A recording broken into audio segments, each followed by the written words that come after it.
Michael Madhusudan Dutta সম্পর্কে সুনীল গঙ্গোপাধ্যায় বলেছিলেন যে মানে মানুষ একটা জীবনের তিনটে জিনিস চায়, অর্থ, ভালোবাসা আর খ্যাতি। ঠিক, এটা কি সুনীলদা লিখেছিলেন? সুনীলদা লিখেছিলেন যে কিন্তু মাইকেল মধুসূদন দত্ত তিনটেই অপর্যাপ্ত পেয়েছিলেন। অর্থ, খ্যাতি, আরেকটা কি বললেন? ভালোবাসা। ভালোবাসা, হ্যাঁ। তিনটে জিনিসই তিনি পেয়েছিলেন, কিন্তু কোনো একটা সময়ে তিনটে একসঙ্গে পাননি।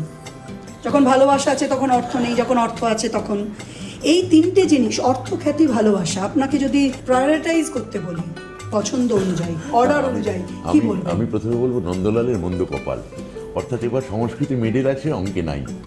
আমার এক বন্ধু বলেছিল, জানেন তো, মানে যখন খিদে থাকে তখন টাকা থাকে না, আবার যখন টাকা থাকে তখন খিদে থাকে না। অর্ডারটা কি আপনার পছন্দের? অর্ডার কি খ্যাতি, ভালোবাসা, পেয়েছেন কিনা? খ্যাতি, ভালোবাসা, অর্থ। এক খ্যাতি, দুই ভালোবাসা, তিন অর্থ। এখন ঠিক কি চাই এটা আমি বলতে পারবো না। আমি কিন্তু আমার এই কম বয়সের ইনস্টিংক্ট থেকে উত্তরটা দিলাম, মানে কম বয়সের মেমোরি থেকে। তো আসল কম বয়সের ইনস্টিংক্টটাই তো। এখন যে ইনস্টিংক্ট কি চেঞ্জ হয়? আরে কি বলছেন, একটু পাওয়া না পাওয়া চেঞ্জ। তলায় বেরিয়ে আমার মনে হতে পারে ভালোবাসাই এক নম্বর।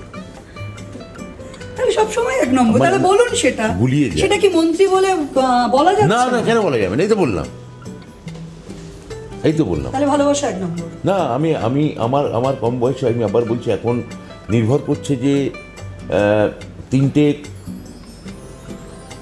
একসঙ্গে বেরিয়ে বা ক্ষতি।